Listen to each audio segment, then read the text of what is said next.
Okay അല്ലേ എല്ലാവരും? Hello. അപ്പോൾ ഫ്രൈഡേ ആകുമ്പോഴത്തേക്ക് നോക്കിയിട്ട് വരിക. ഓക്കെ. അടുത്ത നെക്സ്റ്റ് വീക്ക് തൊട്ട് നമുക്ക് അതിൻ്റെ ക്വസ്റ്റ്യൻ പേപ്പർ അപ്പോൾ ഒരു നിങ്ങളെ പുതിയ പാറ്റേൺ ആണ്, അല്ലെങ്കിൽ സിലബസ്, അല്ലെങ്കിൽ പുതിയ സ്കീമാണ്.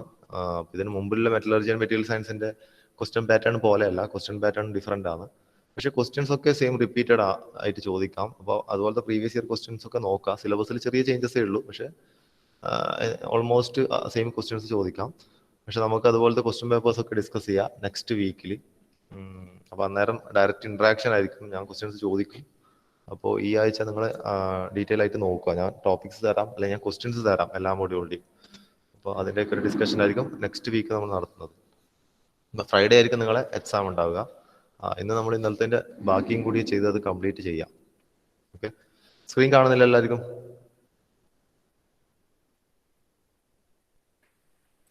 Yes sir.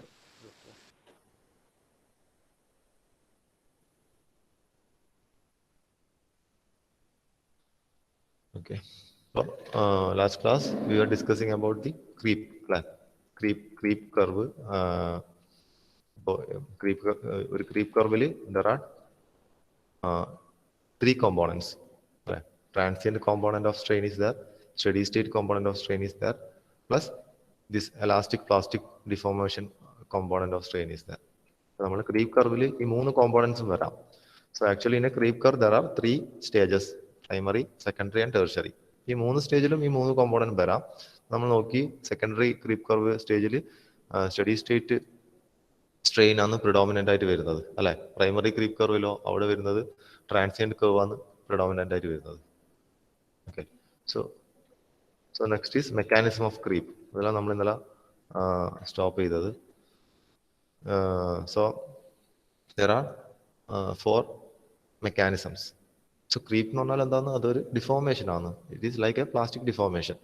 So there will be movement of atom. Okay. So atomic processes is responsible for creep are dislocation cross slip, dislocation climb, diffusion of vacancies and grain boundary sliding. അപ്പോൾ ഇതിൽ രണ്ടെണ്ണം എന്താണ്? Dislocation based mechanism ആണ്. ബാക്കി രണ്ടെണ്ണം non dislocation based mechanism ആണ്. ആ രണ്ടെണ്ണം, അതായത് diffusion of vacancies and grain boundary sliding, they occur only at high temperatures. Okay. Then first one നോക്കുക, ഡിസ്ലൊക്കേഷൻ ക്രോസ് ലിപ്പ്. ഓൾറെഡി നമ്മൾ സെക്കൻഡ് മൊഡ്യൂൾ നോക്കിയതല്ലേ. ഡിസ്ലൊക്കേഷൻസ് നോക്കുമ്പോൾ, ഡിഫക്ട്സ് ഡിസ്ലൊക്കേഷൻസ് നോക്കുമ്പോൾ നമ്മൾ പഠിച്ചതാണ് ക്രോസ് ലിപ്പ്, ക്ലൈംബ്. ഇതൊക്കെ ഡിസ്ലൊക്കേഷൻസിന്റെ ഡിഫറെന്റ് മൂവ്മെന്റ്സിനെയാണ് നമ്മൾ പറയുന്നത്, അല്ലേ? So one of the mechanism of creep is dislocation cross lip. So what is dislocation cross lip? So it is generally seen in screw dislocations. There are two types of dislocations. Actually, there are three types of dislocations. One is edge dislocation. Second one is screw dislocation. Then there is a mixed dislocation also. So mainly there are two types, edge and screw dislocation. So this dislocation cross lip is seen in screw dislocation. So what is that? When a screw dislocation moves along a slip plane. ഇപ്പോൾ പുതിയതായിട്ട് വന്ന ആദർശിന് ചിലപ്പോൾ ഇത് മനസ്സിലാവുന്നുണ്ടാവില്ല. ആദർശിന് അത് detail ആയിട്ട് പിന്നീട് പറഞ്ഞു തരാം. ഓക്കെ. തൽക്കാലം ആദർശ് പ്രീവിയസ് വീഡിയോസ് എടുത്തൊന്ന് കണ്ടു നോക്കും. അവിടെ ഡീറ്റെയിൽ ആയിട്ട് ഈ കാര്യങ്ങളൊക്കെ പറയുന്നുണ്ട് സെക്കൻഡ് മൊഡ്യൂളിന്റെ. തൽക്കാലം ഇത് ജസ്റ്റ് ഒന്ന് നീ ലിസൺ ചെയ്യാം. So when a screw dislocation moving along a slip plane encounters an obstacle, it is blocked from further movement along the plane. അല്ലെ, നമ്മൾ അതിന്റെ ഫിഗർ വെച്ച് നോക്കിയതാണ്, അല്ലെ? സ്ക്രീവ് ഡിസ്ലൊക്കേഷനിൽ നമുക്കറിയാം എങ്ങനെയാണ് ഡിസ്ലൊക്കേഷൻ മൂവ് ചെയ്യുന്നത്, അല്ലെ? So initially it is at the position 1, അല്ലെ? So B represents the Berger vector, അല്ലെ? So dislocation പാരലൈറ്റാണ് ബർഗർ വെക്ടർ ഉള്ളത്. And from 1 to 2 shows the movement of the dislocation, അല്ലെ? ക്രോസ് സ്ലിപ്പാണ് നമ്മൾ ഡിസ്പ്ലേ ചെയ്യുന്നത്. So whenever the dislocation line, moving dislocation line encounters an obstacle like this, what happens? It will cross to another slip plane. So with respect to the dislocation line, there will be several slip planes. ഇവിടെ കാണിക്കുന്ന slip plain 1 ആണ്, അല്ലെ? So this is the dislocation line, അല്ലെ? 2 എന്നുള്ള പൊസിഷനിലേക്കാണ് ആ dislocation വന്നിട്ട് നിൽക്കുന്നത്, കാരണം there is an obstacle here. So with respect to that line, there will be several there will be several slip plane. So this particular plane is slip plane 2. നമുക്ക് അതുപോലെ 3, 4, 5 എന്നിട്ട് ഒരുപാട് സ്ലിപ്പ് പ്ലെയിൻസ് വരക്കാം, അല്ലെ? ഇത് റൗണ്ട് ആയിട്ട് ഒരുപാട് slip planes വരും. So what happens now? This dislocation initially moving in the slip plane 1, when it encounters an obstacle like this, it will cross to another slip plane. For example, slip plane 2. When the സംഭവിക്കും, after that it will start moving in that slip plane. So this is known as cross slip of a screw dislocation, because this happens only in screw dislocation. So this is called a cross slip. That is, movement of a screw dislocation from one slip plane to a non-parallel slip plane is called cross slip. അപ്പോൾ parallel slip plain അല്ല, ഒരു non parallel slip പ്ലെയിനിലേക്കാണ് cross ചെയ്യുന്നത്. Parallel slip plain എന്ന് പറഞ്ഞാൽ ഈ slip plain വണ്ണിന്റെ തൊട്ട് മുകളിലോ താഴെയോ ആയിട്ട് വേറെ സ്ലിപ്പ് പ്ലെയിൻ വരും അല്ലെ. So from there, in that case, they can't cross. In that case, they can only climb or climb up or climb down. So that is different. Other different mechanism. So cross slip ഉണ്ടാവുന്നത് എവിടെയാണ്? Edge screw dislocation ആണ്. So the dislocation to another intersecting slip plane and continue to move along this plane. This is called cross slip. Okay. So in the lower temperature region of cross slip continues with the aid of thermal energy and causes further plastic strain as a function of time. Okay. So again, it is also temperature dependent. Based on the change in temperature, there will be change in the cross slip conditions.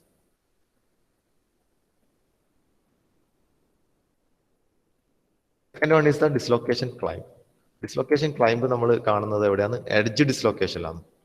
അപ്പോൾ screw ഡിസ്ലൊക്കേഷനും ഉണ്ട്, edge ഡിസ്ലൊക്കേഷനും ഉണ്ട്. Okay, 2 types of dislocations are there, screw and edge. So in terms of Berger vector നമ്മളത് നോക്കിയതാണ്. എന്താണ് Berger vector കാര്യങ്ങളൊക്കെ detail ആയിട്ട് നോക്കിയതാണ്. So the motion of an edge dislocation from its slip plane to an adjacent parallel slip plane is called climb. Okay, so cross slip ഉണ്ടായത് എവിടെയാണ്?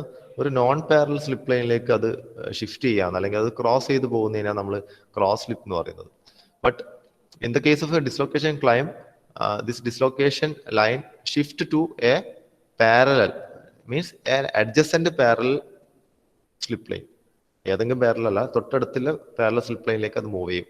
തൊട്ടടുത്തുള്ള parallel slip plain എന്ന് പറഞ്ഞാൽ ഒരു പർട്ടിക്കുലർ പ്ലെയിനിന്റെ മുകളിലോ താഴെയോ ആയിട്ട് ഓരോ പ്ലെയിൻസ് ഉണ്ടാവാം അല്ലെ. അപ്പോൾ അവിടെ എവിടെയെങ്കിലും ഇത് ഷിഫ്റ്റ് ചെയ്യും. And that is called as climb. Okay, അതിനെ നമ്മൾ climb എന്ന് പറയുന്നത്. So dislocation can either climb up or it can climb down. So ഇത് ഈ ക്ലൈംബ് ഉണ്ടാവുന്ന എങ്ങനെയാണ്? അവിടെ എപ്പോഴെങ്കിലും ഒരു വേക്കൻസീസോ അല്ലെങ്കിൽ ഒരു ഡിഫ്യൂഷൻ റിലേറ്റഡ് ആയിട്ടാണ് വരുന്നത്. നമുക്ക് അതിന്റെ ഫിഗർ നോക്കാം. See, the motion of an edge dislocation from its slip plane to an adjacent parallel slip plane is called climb. So initially നമുക്ക് ഇവിടെ നോക്കിയാൽ കാണാം, ഇവിടെ ഒരു ഹാഫ് പ്ലെയിൻ ഉണ്ടല്ലേ. ഇപ്പൊ നമ്മൾ കേഴ്സർ നിൽക്കുന്നത് ഒരു ഹാഫ് പ്ലെയിൻ ആണല്ലേ. ആക്ച്വലി ഇവിടെ നമുക്ക് നോക്കിയാൽ ഇത് ഡിഫറെന്റ് പ്ലെയിൻസ് ആണല്ലേ. നോക്കിക്കഴിഞ്ഞാൽ ഡിഫറെന്റ് പ്ലെയിൻസ്, കാരണം ഫസ്റ്റ് കോളം ഓഫ് പ്ലെയിൻസ് ആണ് ഞാനിപ്പോൾ കാണിക്കുന്നത്. അതിന്റെ പുറകിലായിട്ട് ഒരുപാട് ആറ്റംസ് ഉണ്ടാവും. So there is a plane like that. Horizontally ഒരു പ്ലെയിൻ ഉണ്ട്, മുകളിലത്തെ row. Okay, so there are like with several planes are there. സോ നിങ്ങൾ നോക്കിയാൽ ഇവിടെ കാണുന്ന ഈ ഒരു പ്ലെയിൻ, ഇപ്പൊ ഞാൻ കേഴ്സർ കാണിക്കുന്ന ഈ പ്ലെയിൻ, ഇതൊരു ഹാഫ് പ്ലെയിൻ ആണ്. അതിന്റെ റിമൈനിങ് ഹാഫ് പ്ലെയിൻ ഇല്ല, മിസ്സിംഗ് ആണ് അല്ലെ. So there is A half plane year, there is a missing half plane year. അപ്പൊ ആ ഒരു ഹാഫ് പ്ലെയിൻ, അവിടെ ഒരു ഹാങ് ചെയ്ത് കിടക്കുന്ന ഹാഫ് പ്ലെയിൻ ഇല്ലേ, അതാണ് അതിന്റെ ലോവർ മോസ്റ്റ് ആറ്റംസ്. ആ സീരീസ് ഓഫ് ആറ്റം, അതിന്റെ പുറകിലെ എല്ലാ ആറ്റംസ് ആണ് എന്താണ് അവിടുത്തെ എഡ്ജ് ഡിസ്ലൊക്കേഷൻ ആയിട്ട് ആക്ട് ചെയ്യുന്നത്. ഓക്കെ, സോ എഡ്ജ് ഡിസ്ലൊക്കേഷൻ ഇതുപോലെ ഉണ്ടാവും. ഈ ഒരു ലൈനാണ് എഡ്ജ് ഡിസ്ലൊക്കേഷൻ റെപ്രസെന്റ് ചെയ്യുന്നത്. ഈ റെഡിൽ കാണിക്കുന്നത് ആ പർട്ടിക്കുലർ പ്ലെയിൻ ആണ്. ഓക്കെ, സോ ആ പ്ലെയിൻ ആണ് ഇവിടെ കാണിക്കുന്നത്. ഈ ഹാങ്ങിങ് പ്ലെയിൻ ആണ് നമ്മളിപ്പോൾ കാണുന്നത്. അതിന്റെ അടിയിലില്ല അവിടത്തേക്ക് നമ്മൾ ലൈൻ വരച്ച് കഴിഞ്ഞാൽ നമുക്ക് കിട്ടുന്നതാണ് ഈ edge dislocation. Okay, so it is represented by an inverted T. So this is the movement. Dotted ലൈൻസിലൂടെയാണ് അതിന്റെ മൂവ്മെന്റ് കാണിക്കുന്നത്. So what happens now, edge dislocation എന്താ സംഭവിക്കുന്നത്? ഈ ലോവർ മോസ്റ്റ് ആറ്റംസ്, ആ സീരീസ് ഓഫ് ആറ്റംസ് എന്ത് ചെയ്യുന്നു? വേറൊരു വേക്കൻസി സൈറ്റിലേക്ക് അത് ഷിഫ്റ്റ് ചെയ്ത് പോകുന്നു, അല്ലെങ്കിൽ അത് ഡിഫ്യൂസ് ചെയ്ത് പോകുന്നു. അങ്ങനെ സംഭവിക്കുമ്പോൾ സംഭവിക്കും, so it is diffuse to a nearby vacancy site. ആ സീരീസ് ഓഫ് ആറ്റംസ് വേറൊരു വേക്കൻസി സൈറ്റിലേക്കാണ് ഷിഫ്റ്റ് ചെയ്ത് പോകുന്നത്. So what happens no, this dislocation line will climb up. അടുത്തൊരു പ്ലെയിനിലേക്ക് അത് ക്ലൈംബ് ചെയ്ത് പോയി. Okay, that can also climb down. അത് ക്ലൈം ഡൗൺ ചെയ്യണമെങ്കിൽ എന്താണ്? വേറെ ഏതെങ്കിലും പൊസിഷനിലുള്ള ഒരു ആറ്റം ഇവിടെ വന്ന് ജോയിൻ ചെയ്യണം അല്ലേ. അപ്പൊ അത് താഴേക്ക് അത് ക്ലൈം ചെയ്യും. ഇതിപ്പോ മുകളിലേക്കാണ് ക്ലൈം ചെയ്ത് പോയത്. ഡീറ്റെയിൽ ആയിട്ട് നോക്കിയാൽ നമുക്കറിയാം, vacancy diffuses to edge dislocations. Okay, so dislocation climbs up, positive climb എന്ന് പറയും നമ്മൾ അതിന്. സി ഇവിടെ എന്താ സംഭവിച്ചത്, ഇവിടെയുള്ള ഒരു വാക്കൻസി സൈറ്റിലേക്ക് എന്ത് സംഭവിക്കുന്നു, ഇവിടെയുള്ള ആറ്റംസ് അങ്ങോട്ടേക്ക് ഷിഫ്റ്റ് ചെയ്യുന്നു അല്ലെങ്കിൽ ഡിസ്യൂസ് ചെയ്യുന്നു.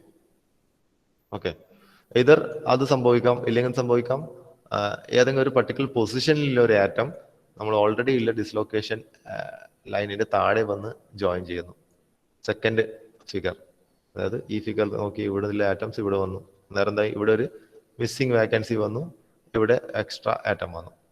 സോ ഇനീഷ്യൽ കേസ് മുകളിലെ ഈ രണ്ട് ഫിഗർ നോക്കിക്കഴിഞ്ഞാൽ നമുക്ക് മനസ്സിലാവും വാക്കൻസി പൊസിഷനിലേക്കാണ് ആറ്റം ഷിഫ്റ്റ് ചെയ്തത്. So there is a missing plane, so that is called S, so actually what is happening, this dislocation is climbing upward.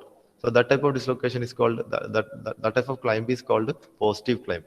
But in the second case, the second two figures below, we can see that an extra atom is coming below the already existing half plane. Actually that plane, a plane length koodiyanu thalekku alle. So what is happening, the initial dislocation line in this plane is shifting downwards. So that is also a climb, but it is climbing downwards. It is called as negative climb. So അതാണ് climb phenomena. So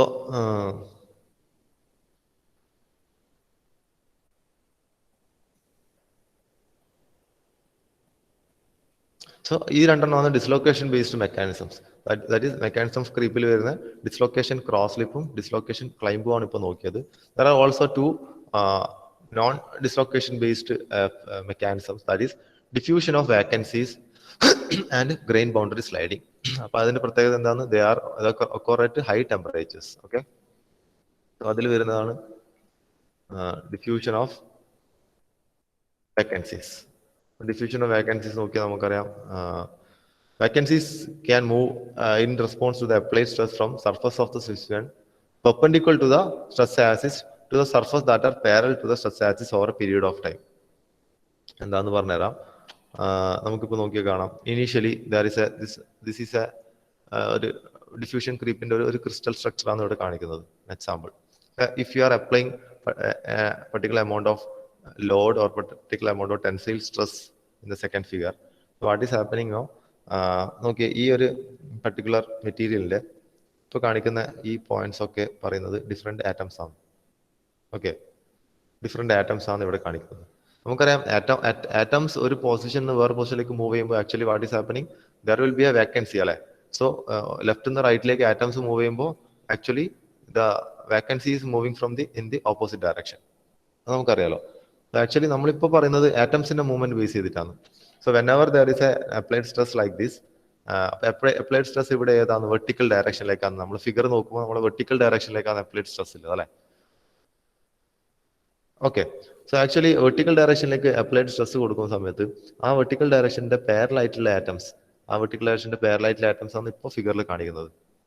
ആ vertical ഡയറക്ഷന്റെ പാരലായിട്ടുള്ള atoms എന്ത് ചെയ്യും, they began to move, they began to migrate to another position and they will lay perpendicular to the applied stress.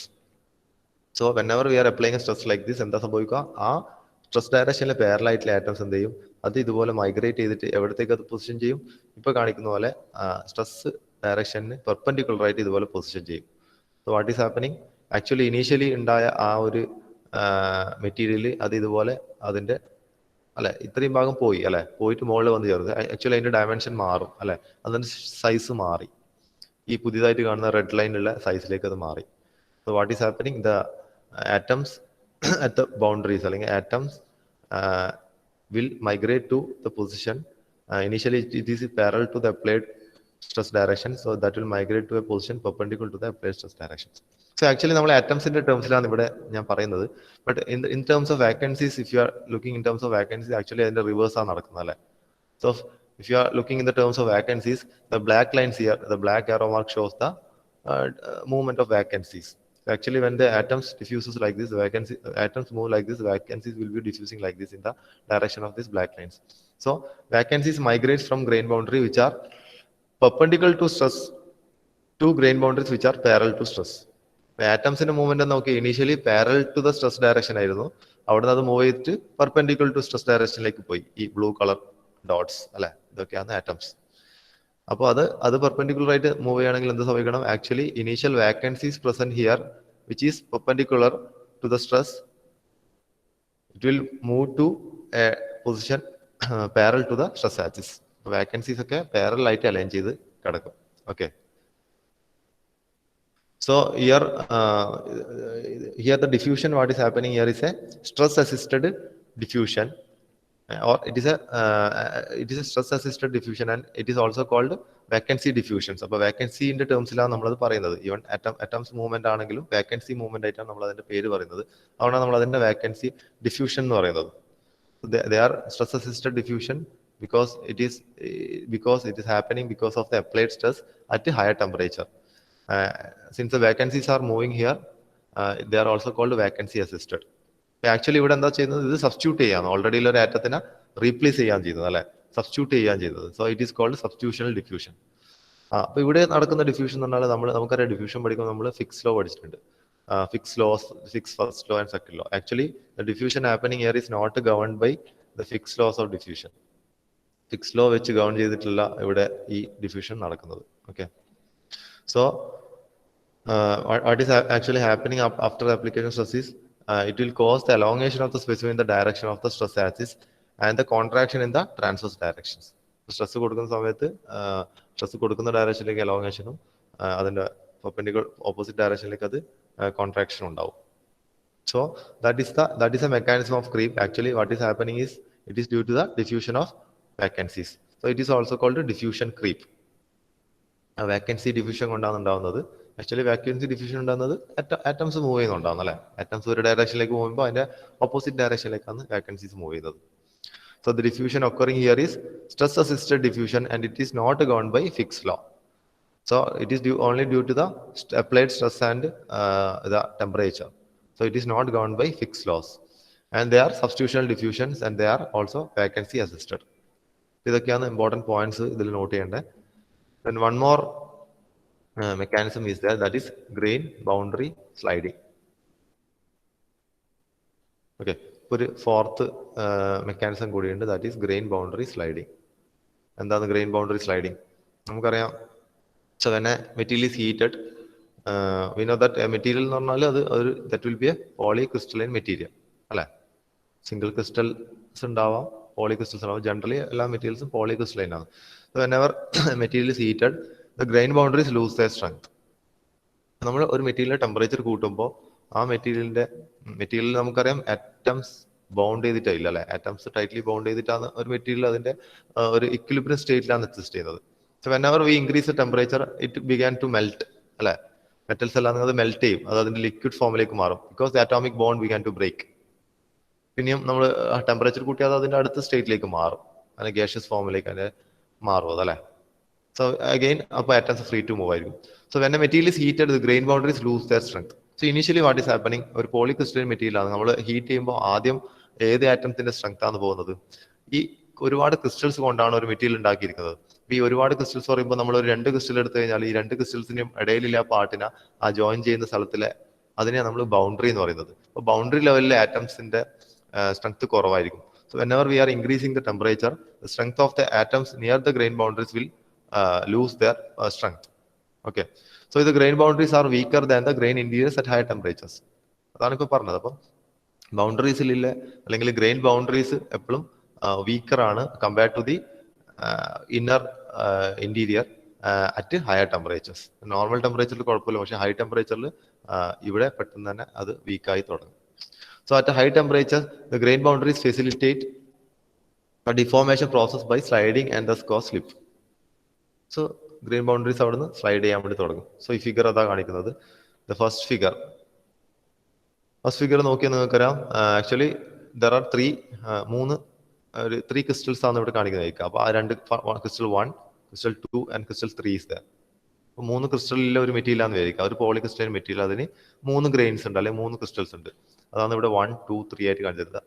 മുകളിലുള്ള figure 1, 2, 3 ആയിട്ട് കാണിച്ചിട്ടുണ്ട്. Okay. So we R applying A particular amount of tensile stress like this. Stress apply ചെയ്യുമ്പോൾ എന്ത് സംഭവിക്കും?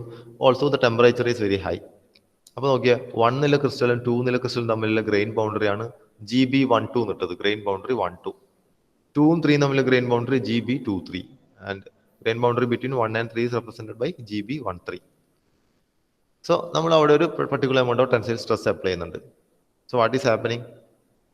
So before താഴത്തെ figure നോക്കാം. Before deformation എന്താ സംഭവിച്ചത്? അപ്പോൾ before deformation actually if you are, നമ്മളിങ്ങനെ ഇതുവരെ ലൈൻ വരക്കുന്നതായിരിക്കാം, ഒരു ടെസ്റ്റ് ലൈൻ നമ്മൾ വരച്ചു എന്നായിരിക്കാം. സിസ്റ്റമിൻ്റെ മുകളിൽ നമ്മളൊരു ടെസ്റ്റ് ലൈൻ വരച്ചു.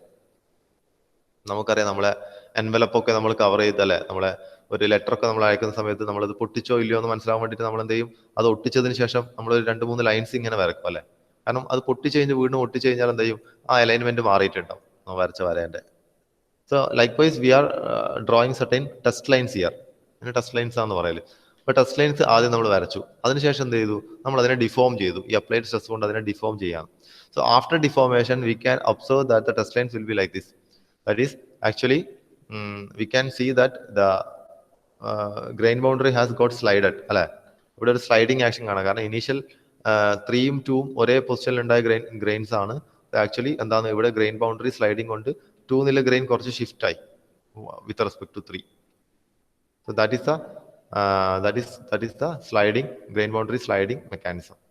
അപ്പോൾ അവിടെ ഈ രീതിയിലുള്ള സ്ലിപ്പ് ഫോർമേഷൻ കൊണ്ടും അവിടെ എന്തുണ്ടാവാം, ക്രീപ്പ് ഉണ്ടാവാം. ക്രീപ്പ് നടക്കാനുള്ള വേറൊരു മെക്കാനിസമാണ് grain boundary sliding. These are the 4 mechanisms for creep. Next one is factors affecting creep. So there are several factors affecting creep. One by one ആയിട്ട് ജസ്റ്റ് നമുക്ക് ഒന്ന് നോക്കിയിട്ട് പോവാം. Materials having high thermal stability and higher melting point resist creep. Already നമ്മൾ നോക്കിയതാണ്. High temperature ആപ്ലിക്കേഷനിൽ നമ്മൾ എപ്പോഴും പ്രിഫർ ചെയ്യുന്ന എന്താണ്, ബിക്കോസ് ഹൈ ടെമ്പറേച്ചർ ആപ്ലിക്കേഷനിൽ ഒരു ചില പർട്ടിക്കുലർ ആപ്ലിക്കേഷൻസിലൊക്കെ എന്ത് സംഭവിക്കാം, ക്രീപ്പ് ഫെയിലിയേഴ്സ് ഉണ്ടാവാം. So in order to avoid such failures in future what we will do, we will choose material such that they are having very high melting point. Okay, so for such applications we will choose material such that they are having high melting point or high thermal stability. Okay, അപ്പം creep is predominant only at high temperatures അല്ലേ. So high melting പോയിന്റിലെ material ആണെങ്കിൽ നമുക്ക് എന്ത് സംഭവിക്കാം, ക്രീപ്പുന്നത് ഒരുപാട് നമുക്ക് അതിനെ ക്രീപ്പിന്ന് പ്രൊട്ടക്ട് ചെയ്യാൻ വേണ്ടി പറ്റും അല്ലെ. ക്രീപ്പ് എപ്പോഴും പ്രിഡോമിനന്റ് ആയിട്ട് വരുന്നത് ഒരു നമ്മളെ 0.5 times melting point of that particular material, അതിന്റെ മുകളിലേക്കാണ് ക്രീപ്പ് പ്രിഡോമിനന്റ് ആയിട്ട് നമ്മൾ കാണുന്നത്. സോ അഗെയിൻ ദ പ്രോസസ് നോക്കി കഴിഞ്ഞാൽ annealed materials will have higher thermal stability than a quenched material. So before the final processing of the material or before the final use of a material or a particular component, we will take it to different processes അല്ലെ. ചിലപ്പോൾ നമ്മൾ ഉപയോഗിക്കുന്ന ഒരു particular material എന്ന് പറഞ്ഞാൽ അതൊരു alloy ആയിരിക്കും. നമ്മളെ വേണ്ട പ്രോപ്പർട്ടി ആവശ്യത്തിനനുസരിച്ച് അലോയിങ് ചെയ്തിട്ടുള്ള അലോയ് ആയിരിക്കും. Sometimes we have done certain heat treatment process in that അല്ലെ. അപ്പോൾ അങ്ങനെ നോക്കുകയാണെങ്കിൽ നമുക്കറിയാം അനീലിംഗ് പ്രോസസ് ചെയ്ത മെറ്റീരിയൽ എന്തുണ്ടാവും, കൂടുതൽ തെർമൽ സ്റ്റെബിലിറ്റി കാണിക്കും when compared to quenched material. So annealing and hardening process ആണ് ഇവിടെ പറയുന്നത്. So annealing material will show better or higher thermal stability than a hardened material. Okay. So നമ്മൾ എപ്പോഴും prefer ചെയ്യുന്ന എന്താണ്, annealing ചെയ്ത മെറ്റീരിയൽ ആണ് പ്രിഫർ ചെയ്യുന്നത് in this type of applications. A fine grained material is prone to grain boundary sliding at high temperatures. So we will, അപ്പോൾ എന്താ ചെയ്ത് നമ്മൾ ഫൈൻ ഗ്രൈൻഡ് മെറ്റീരിയൽ ഉണ്ടാവും, നമുക്ക് ചിലപ്പം ഫൈൻ ക്രിസ്റ്റൽസ് ഉണ്ടാവും, അല്ലെങ്കിൽ കോർസ് ക്രിസ്റ്റൽ ആവാം. അപ്പോൾ ക്രിസ്റ്റൽ സൈസ് കുറയുന്നതനുസരിച്ച് എന്ത് സംഭവിക്കുന്നുണ്ടത്, ഈ ഗ്രെയിൻ ബൗണ്ടറി സ്ലൈഡിങ് കൂടുതലായിട്ട് കാണപ്പെടുന്നു അല്ലേ. ദാറ്റ് ഈസ് അറ്റ് ഹൈ ടെമ്പറേച്ചറിലാണ് ഗ്രെയിൻ ബൗണ്ടറി സ്ലൈഡിങ് ഒക്കെ നടക്കുന്നത്. So we will go for coarse grain materials അല്ലേ. കോസ് ഗ്രെയിൻ മെറ്റീരിയൽസിന്റെ കേസിൽ എന്താണ്, they will exhibit better resistance to creep at high temperatures. Okay, then ഒരുപാട് നമ്മൾ നോക്കിയാണ് ഹാർഡനിങ് സ്ട്രെങ്തനിങ് മെക്കാനിസംസ് അല്ലെ. precipitation hardening is one of the strengthening mechanism. So precipitation hardening alloys improve creep resistance. Likewise dispersion hardening നോക്കിയതാണ്. dispersion hardening also improves creep resistance. Also one factor എന്താണ് creep ഉണ്ടാകാനുള്ള mechanism, slip ആണല്ലേ. It can be a cross slip or it can be a climb. Okay, slip ആണ് ഒരു process ഈ creep ഉണ്ടാവാനുള്ള. അപ്പോൾ ഇനി cold worked material slip process less easy. അപ്പോൾ കോൾഡ് വർക്ക്ഡ് മെറ്റീരിയലിൽ സ്ലിപ്പ് പ്രോസസ്സ് ഉണ്ടാവാനുള്ള ചാൻസ് കുറവാണ്. Okay, formation of substitution solid solution usually improve creep resistance. അതും ക്രീപ്പ് റെസിസ്റ്റൻസ് കുറക്കും. Formation of substitution solid solution. So the type of alloys അപ്പോൾ അതുപോലെ substitution solid solution എന്ന് പറയുന്നത് it is an alloy system. Substitutional solid solution alloys ഒക്കെ എന്താണ്, that all materials will usually improves creep resistance. Materials of high melting point like creep resistant materials. What are the different creep resistant materials? അപ്പോൾ അതിൽ specific examples അല്ല പറയുന്നത്, ഒരു general examples ആണ്. Like high melting points ഉള്ള materials ഒക്കെ. High melting points പറയുമ്പോൾ ceramic, refractories, super alloys, these type of materials are having high creep resistance. Then alloys with the solute of lower diffusivity and coarse grained materials, directionally solidified alloys with columnar grains, single grind materials. അപ്പോൾ ഇതൊക്കെയാണ് ഇതിൻ്റെ ഒരു ഈ types മെറ്റീരിയൽസിലൊക്കെ. കാരണം നമുക്ക് different specific നെയിംസിൽ പോയാലും അത് different grain സ്ട്രക്ചറിൽ അത് എക്സിബിറ്റ് ചെയ്യാം.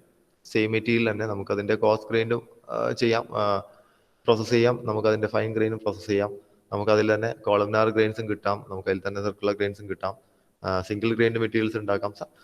അത് മെറ്റീരിയൽ മാത്രം ഡിപ്പെൻഡ് ചെയ്യുന്നതല്ല, അതിൽ ഡിപ്പെൻഡ് ചെയ്യുന്ന വേറെ കുറേ ഫാക്ടേഴ്സ് ഉണ്ട്. അതുകൊണ്ടാണ് ഇവിടെ ഒരു ജനറൽ എക്സാമ്പിൾസ് ഓഫ് മെറ്റീരിയൽസ് പറഞ്ഞത്. നമുക്ക് എക്സാമ്പിൾ ചോദിച്ചാൽ നമുക്ക് പറയാം റിഫ്രാക്ടറീസ് മെറ്റീരിയൽസിന്റെ എക്സാമ്പിൾസ് പറയാം. Then super alloys, ceramic. സൂപ്പർ അലോയ്സിന്റെ എക്സാമ്പിൾ നോക്കിയതാണ് ഓൾറെഡി. സെറാമിക്സിന്റെ എക്സാമ്പിൾസ് ഒക്കെ നമുക്ക് എഴുതാം. ഓക്കെ,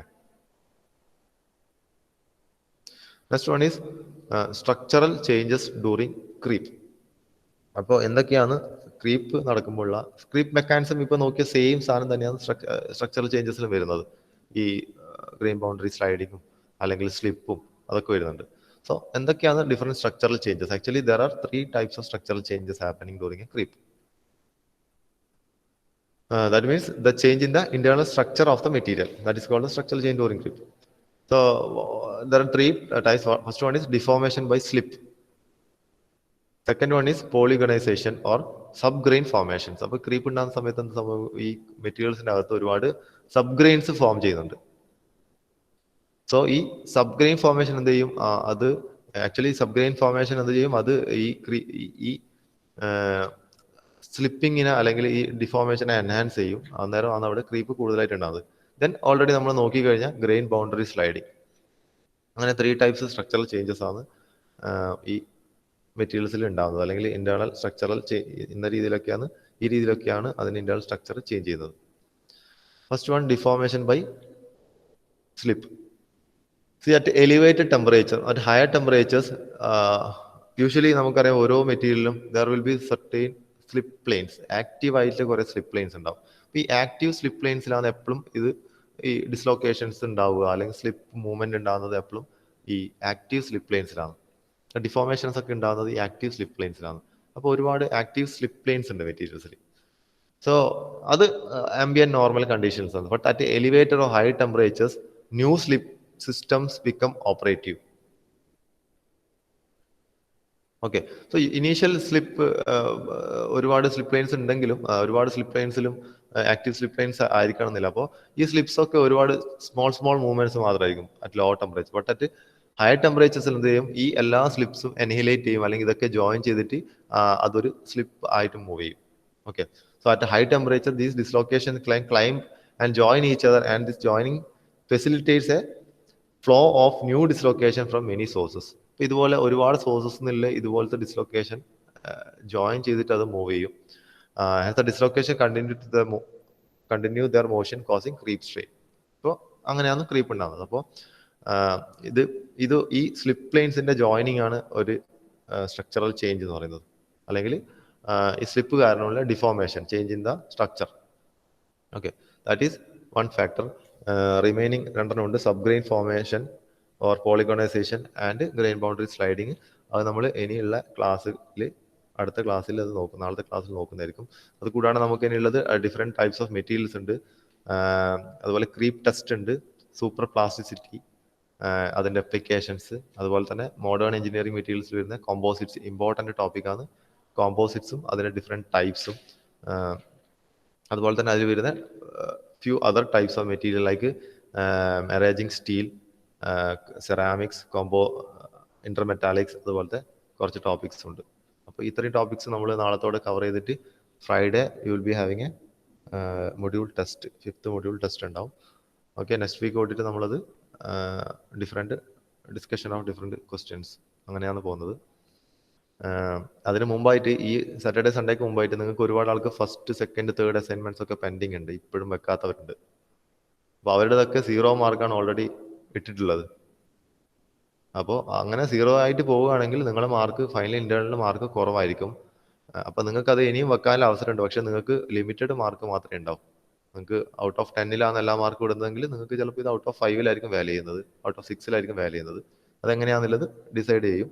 പക്ഷെ നിങ്ങൾക്ക് ഈ ക്ലാസ് നിങ്ങൾ അടുത്ത ആഴ്ച കൊണ്ട് തീരും നിങ്ങളെ ക്ലാസ്സുകൾ. അപ്പോൾ ഓൾറെഡി ക്ലാസ്സുകളെല്ലാം തീർന്നു. ഈ റിവിഷൻ പരിപാടിയൊക്കെ ഇപ്പോൾ തീരും. അതിനുശേഷം KTU പറയുന്നത് അനുസരിച്ചിട്ടുള്ള ക്ലാസ്സുകളായിരിക്കും അതിനുശേഷം ഉണ്ടാവുക. അതിലും ചിലപ്പോൾ റിവിഷൻ ഉണ്ടാവാം. നേരത്തെ സാർ ഇപ്പൊ അടുത്ത ക്ലാസ് കഴിഞ്ഞാൽ ബാക്കി പിന്നെ പൂട്ടുവാ? അല്ല, അടുത്ത ആഴ്ച പൂട്ടാന്ന് വെച്ചാൽ ക്രിസ്മസ് വെക്കേഷൻ ഉണ്ടെങ്കിൽ വെക്കേഷൻ ഉണ്ട് 10 ദിവസം ഉണ്ടെങ്കിൽ അത് ഉണ്ടാവും. അറിയില്ല, KTU പറയുന്ന പോലെ മാത്രമേ ഉണ്ടാവൂ ഇവിടെ ക്ലാസ് ഒക്കെ. അപ്പോൾ ഞാൻ പറഞ്ഞതെന്ന് വെച്ചാൽ നിങ്ങൾക്ക് ഈ ശനി ഞായറും അവധിയാണ്. ഇപ്പൊ തിങ്കളാഴ്ച തെരഞ്ഞെടുപ്പായോട് അവധിയായിരിക്കും. അപ്പോൾ നിങ്ങൾക്ക് അസൈൻമെന്റ്സ് ഒരുപാട് ആൾക്കാർ ഒന്നാമത്തെ അസൈൻമെന്റ് തൊട്ടിട്ട് വെക്കാത്തവരുണ്ട്. അപ്പോൾ അവരൊക്കെ അത് സബ്മിറ്റ് ചെയ്ത് കഴിഞ്ഞാൽ നിങ്ങൾക്ക് അതിന്റെ മാർക്ക് കുറവായിരിക്കും കിട്ടുന്നത്, അല്ലെങ്കിൽ 0 തന്നെയായിരിക്കും മാർക്ക്. അത് നിങ്ങളെ ഇതുപോലെയാണ്. നിങ്ങളോട് ഇനിയും ഇത് പറഞ്ഞ് പുറകെ വരാൻ ആർക്കും പറ്റൂല. എൻ്റെ അസൈൻമെന്റ് മാത്രമല്ല, എല്ലാവരുടെ ഉണ്ട് എഴുതി വെക്കാൻ. അതുപോലെ തന്നെ ഞാൻ പറഞ്ഞ സെക്കൻഡ് സീരീസിന് ഫസ്റ്റ് സീരീസിന്റെ എല്ലാം റെമഡിയൽ ആക്ഷൻ പറഞ്ഞതാരും ഇതുവരെ എഴുതി വെച്ചിട്ടില്ല. എൻ്റെ മെയിലേക്കൊന്നും ആരും ഇതുവരെ അയച്ചതായിട്ട് ഞാൻ കണ്ടിട്ടില്ല. കുറച്ച് പേര് അയച്ചിട്ടുണ്ട്. ഇനി ഒരുപാട് ആൾക്കാർ അയക്കാനുണ്ട്. നിങ്ങൾക്കറിയാം നിങ്ങളെ മാർക്ക് എത്രയാണ്. ഞാൻ ബിലോ 30 എന്നാണ് പറഞ്ഞത്. ബിലോ 30 ഉള്ളവരൊക്കെ അത് എഴുതി എന്തായാലും സബ്മിറ്റ് ചെയ്യേണ്ടതാണ്. ഓക്കെ. അത് നിങ്ങളെ നേരത്തെ അറ്റൻഡൻസിൽ വരാത്ത ആൾക്കാർ ആരൊക്കെയാണ്? അനിരുദ്ധ് സുരേഷ് ക്ലാസ്സിലുണ്ടോ? അനിരുദ്ധ് എവിടെ പോയി? നേരത്തെ എവിടെ പോയി? എക്സാം കൊണ്ട് പറഞ്ഞ് മുങ്ങിയതല്ല. അല്ല, കറണ്ട് പോയി.